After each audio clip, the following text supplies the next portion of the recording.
Hello friends, welcome back my YouTube channel MS maths जहां मैं upload करता हूं GSC mathematics and physics related video lectures. So in this video will discuss about the topic of complex analysis, that is the residue theorem. So इससे previous हमने singularities पे and pole और बहुत सारी हमने अलग अलग टाइप की सिंगुलरिटीज जो होती है उन पे important questions and videos upload किए हैं। तो आप पहले उनको जरूर देखें ताकि आपको ये टॉपिक अच्छे से क्लियर हो जाएगा।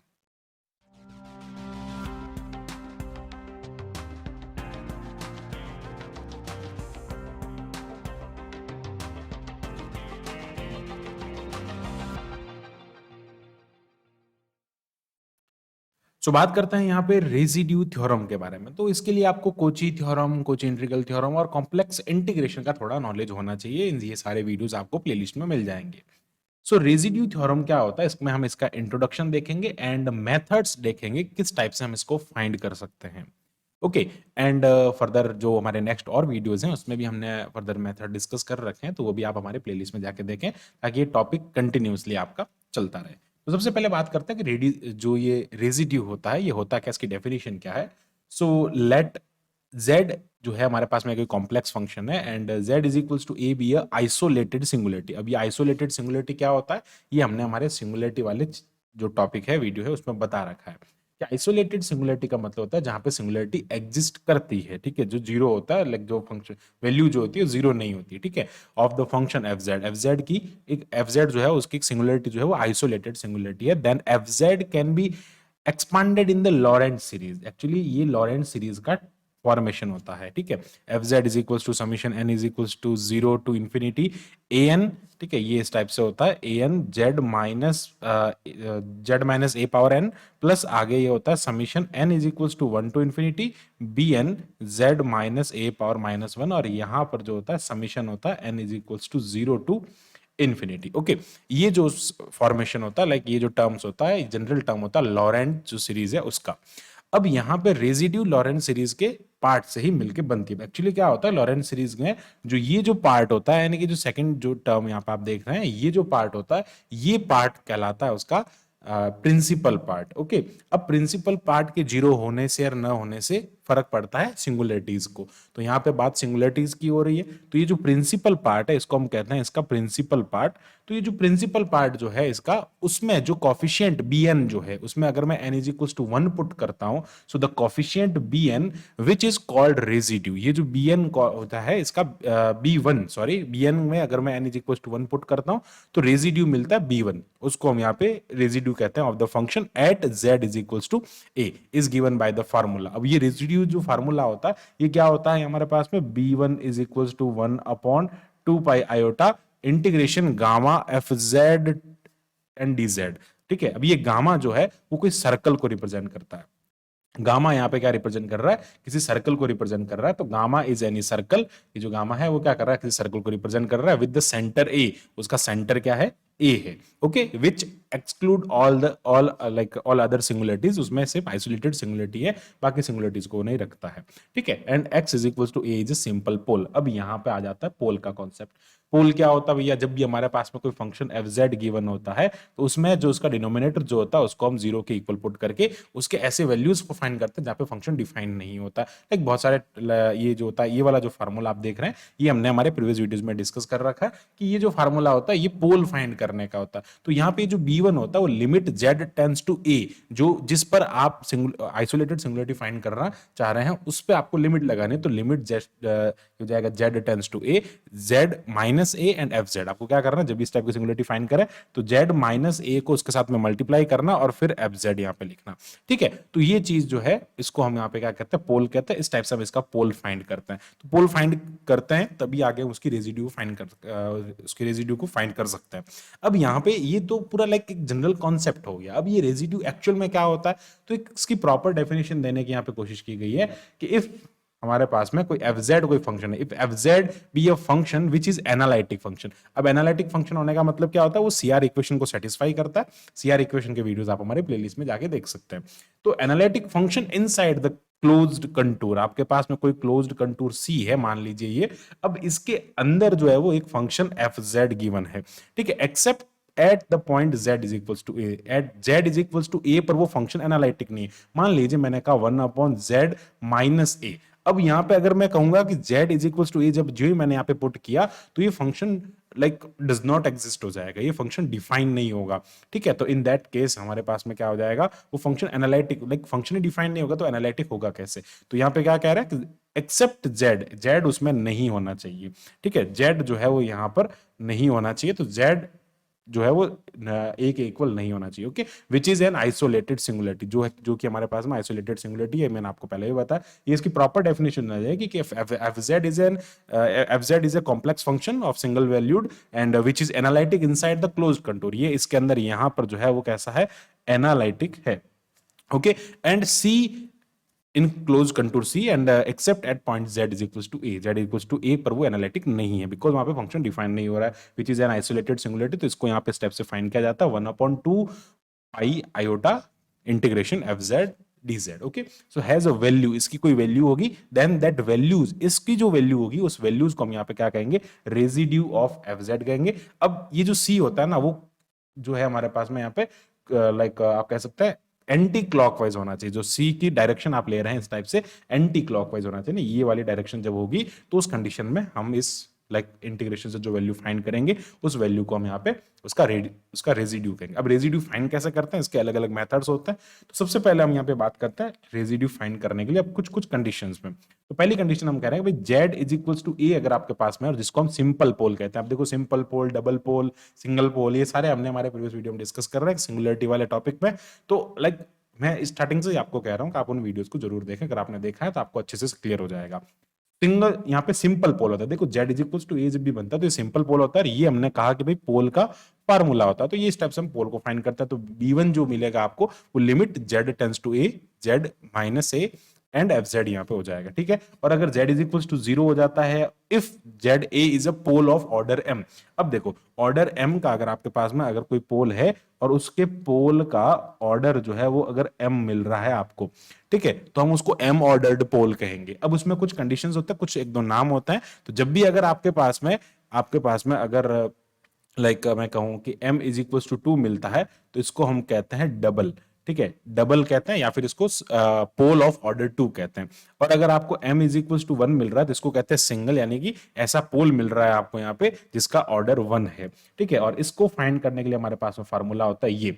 सो ये फार्मूला क्या है, इस पे बेस्ड अभी अपन क्वेश्चन करने वाले हैं ताकि आपको जिसका जो कॉन्सेप्ट है क्लियर हो जाए। तो b1 is equals to limit z tends to a। Okay, b1 जो है यहाँ पे क्या है, z टेंड्स टू a बन रहा है and 1/m-1।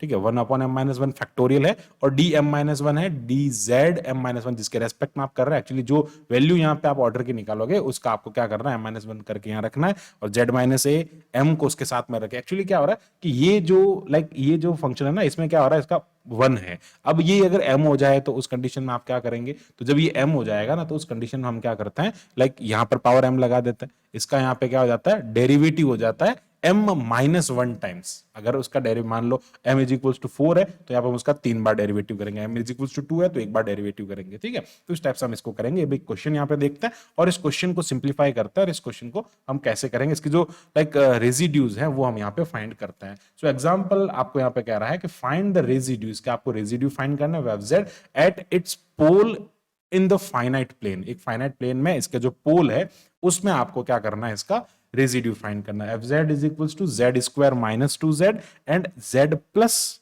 1 whole square and Z square plus 1। अब सबसे पहला काम हमारा यहाँ पे होता है टू फाइंड द पोल। ठीक है, यहाँ पर हमको क्या करना होता है, टू फाइंड द पोल। सबसे पहले हमें यहाँ पे पोल फाइंड करना होता है। तो पोल कैसे फाइंड किया जाता है, देखो पोल फाइंड करने के लिए हम क्या करते हैं, जो डिनोमिनेटर में टर्म है उसको हम यहाँ पे 0 रखते हैं, यानी कि z+1 whole square Z square plus 4 is equals to 0 रखा हमने। तो अब जब इसको सिंप्लीफाई करेंगे तो हमको क्या मिलेगा भैया, या तो z+1 होल स्क्वायर 0 मिलेगा या फिर आप कह सकते हैं कि जेड स्क्वायर प्लस 4 0 मिलेगा। तो यहां से जब इसको सिंप्लीफाई करेंगे तो z ये हो जाएगा z+1 एंड ये हो जाएगा z+1 is equals to 0 and then इसको जब सिंप्लीफाई करेंगे तो Z square is equals to -4 और यहां से मिल रहा है z-1 z is equals to -1 and यहां से आपको मिल रहा है z is equals to +-2 iota. अब देखो यहां पर एक सिंगुलरिटी, यानी कि ये जो पॉइंट आप देख रहे हैं, ये पॉइंट जो है वो 2 बार मिल रहा है यहाँ पे। ठीक है, ये जो पॉइंट है वो आपको यहाँ पे 2 बार मिल रहा है।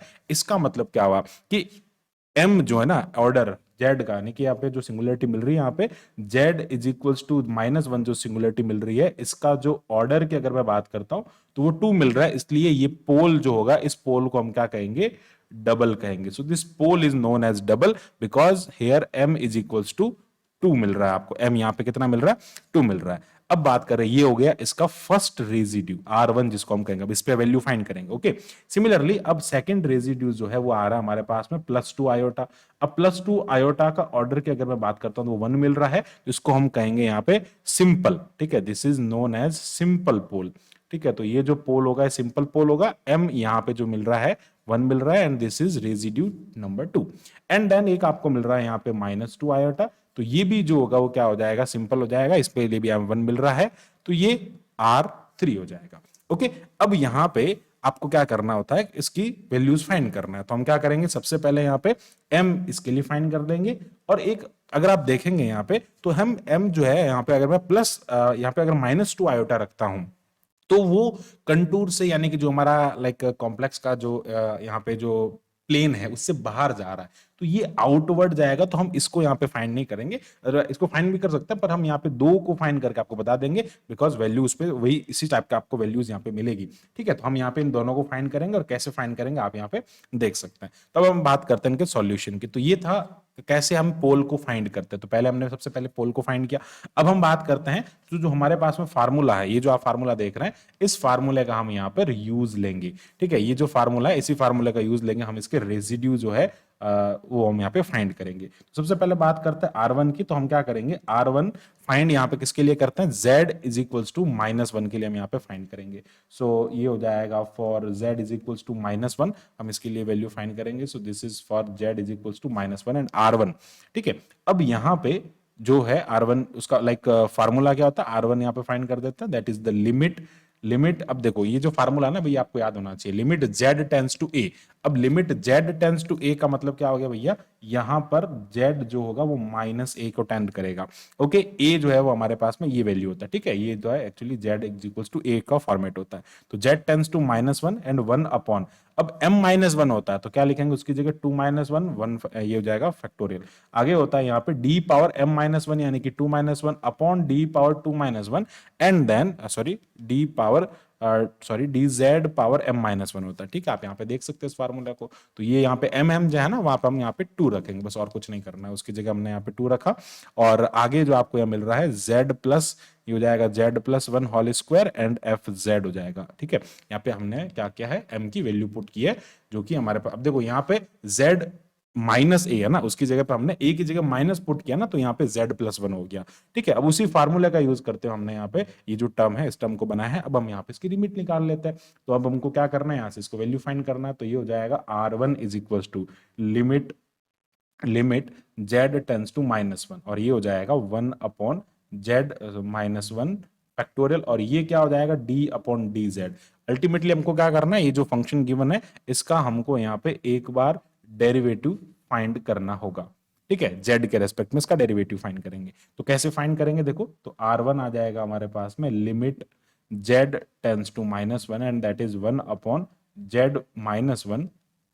ओके, ये हो जाएगा, I think this is not z, okay sorry for that, ये 2 - 1 है ना यार। ओके, यहाँ पे हमने m की वैल्यू 2 रखी ना, सॉरी फॉर दैट।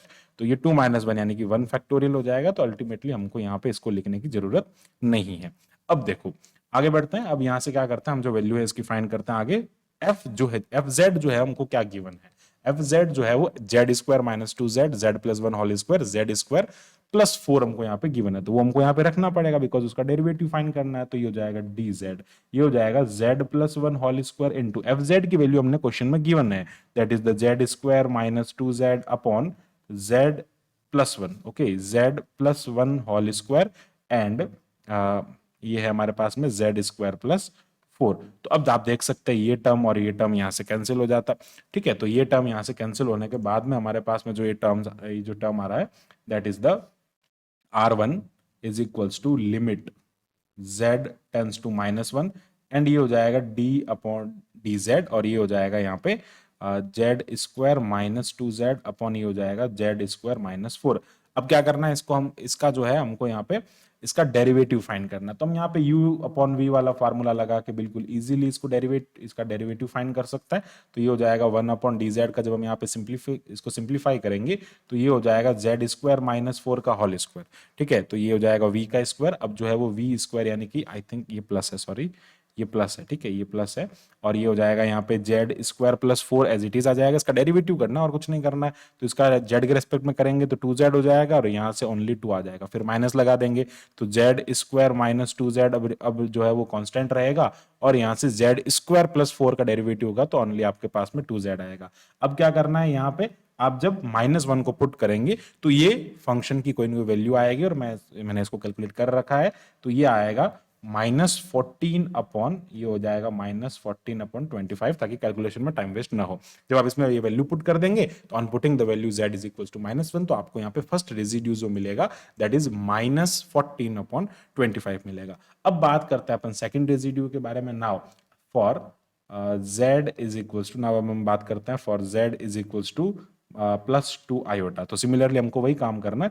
अब यहाँ पे +2 आयोटा के लिए हम ये फॉर्मूला यूज नहीं करेंगे, बिकॉज अब देखो जब हमारे पास में m देखो ऑर्डर 2 था तो ऑर्डर 2 वाला फार्मूला हमने यहाँ पे यूज किया, यानी कि ये वाला फार्मूला यूज किया। बट अब हमारे पास में क्या सिंपल है, यानी कि सिंपल है ना, देखो सिंपल पोल आ रहा है ना, ऑर्डर 1। सिंपल पोल का मतलब होता है कि भैया m इज इक्वल टू 1, और इसका मतलब होता है कि m यहाँ पे 1 नहीं है, m 1 से बड़ा है। ठीक है, कोई ना कोई इसकी वैल्यू मिल रही है। तो जब ये सिंपल पोल मिल रहा है उस टाइम पे आप इस वाले फार्मूले का यूज लेंगे। नाउ अब हम इस फार्मूले का यूज लेते हुए इसको हम यहाँ पे इसका जो भी जो रेजिड्यू है वो फाइंड करेंगे। तो कैसे फाइंड करते हैं, ये हो जाएगा आपके पास में R2, and R2 that is the limit z tends to 2 iota. Okay, and then ये हो जाएगा z माइनस 2 आयोटा, यानी कि z minus a, and then fz जो है वो आपको गिवन है यहाँ पे z square minus 2z। Okay, and 1 upon ये हो जाएगा z plus 1 whole square and z square plus 4 आपको यहाँ पे गिवन है। तो अब यहाँ पे इसको सिंप्लीफाई करना है। तो आप देख सकते हैं कि जब हम यहाँ से इसको सिंप्लीफाई करते हैं तो limit z tends to 2 iota. अब अगर मैंने यहाँ पे 2 आयोटा रखा सिंपली तो ये पूरा टर्म 0/0 टाइप का बन जाएगा, पर हम यहाँ पे ऐसे रखेंगे नहीं, पहले इसको सिंप्लीफाई करेंगे। तो ये क्या हो जाएगा, z minus 2 iota Z square minus 2z upon, अगर मैं इसको सिंप्लीफाई करता हूं ना, देखो जेड स्क्वायर प्लस 4, इसके अगर मैं फैक्टर करता हूं ना तो इसके जो फैक्टर भाई देखो इसके जो जीरोस मिल रहा है, क्या मिल रहा है, +-2 आयोटा। तो इसका फैक्टर क्या हो जाएगा, z plus 2 iota and z minus 2 iota, ये इसके फैक्टर्स होंगे। तो ये क्या हो जाएगा, z plus 1 whole square, so z plus 2 iota and z minus 2 iota. ठीक है, ये हो जाएगा z माइनस 2 आयोटा। तो आप देख सकते हैं ये टर्म और ये टर्म यहाँ से कैंसिल हो रहा है। सो दैट R2 जो आपको यहाँ पे मिल रहा है that is the limit, okay that is the limit z tends to 2 iota, and अब जब आप इसमें लिमिट पुट कर देंगे तो z square minus 2z upon z plus 1 whole square हो जाएगा। And then on putting the limit, अब अगर हम यहाँ पे लिमिट को पुट कर देते हैं तो लिमिट पुट करने पे हमको यहाँ पे जो इसकी वैल्यू मिलती है ना, थोड़ा इसको और सिंप्लीफाई कर सकते हैं हम यहाँ से। ओके, आगे यहाँ पे एक और टर्म आएगा 2 प्लस आयोटा। ठीक है, तो अब देखो सॉरी z प्लस आयोटा, अब देखो यहाँ से क्या हो गया, z प्लस आयोटा हो गया। तो अब जब ये वैल्यूज इसके अंदर आप रखोगे z की जगह पे तो आपको यहाँ पे R2 इज इक्वल टू, इसको सिंप्लीफाई करने पे ये मिलेगा -4 आयोटा अपॉन ये हो जाएगा 2 iota plus 1 whole square, and then यहाँ पर रखने पर ये हो जाएगा 4 आयोटा। ओके, ये 4 आयोटा हो जाएगा। इसको आप रेशनलाइज, इसको सिंप्लीफाई करेंगे, रेशनलाइज करने के बाद में जो है आपको यहाँ पे फाइनल वैल्यू मिलेगा 4 प्लस आयोटा अपॉन 25। इसको रेशनलाइजेशन कर देंगे, ऊपर नीचे आयोटा से मल्टीप्लाई कर देंगे तो आपको ये जो है वो फाइनल इसका आंसर मिलेगा। अब बात आती है कि हम यहाँ पे z is equals to, okay हम यहाँ पे जो है वो z इज इक्वल्स टू -2 क्यों नहीं रखते हैं। तो देखो, तो बात करता है यहाँ पे z is equals to -2 iota की, because this is also a pole, simple pole है ये भी। पर जो ही हमने अगर यहाँ पे मान लो, सपोज करो मैंने यहाँ पे -2 रखा, -2 रखते यहाँ पे देखो फंक्शन क्या हो रहा है, 0 हो रहा है, फंक्शन यहाँ पे डिफाइन नहीं हो रहा है। तो इस वजह से हम क्या करते हैं, इसका वैल्यू यहाँ पे फाइंड नहीं करते। ओके, सो ये था पूरा इस सिंगुलरिटीज के बारे में। तो यहाँ पे हम ये दो ही रेजिड्यू यहाँ पे फाइंड करते हैं। सो this is all about the singularities and introduction of residues, ये था। सिंपल पोल के और जो हमारे पास में डबल पोल होता है उनके मेथड के किस टाइप से हम उसके रेजिड्यू फाइंड करते हैं। सो आई होप आपको पूरा टॉपिक अच्छे से क्लियर हो गया होगा। So thanks for watching my video, keep watching MS maths. इसी टाइप के फॉर मोर वीडियोस के लिए हमारे चैनल को सब्सक्राइब करें। Thank you, bye bye.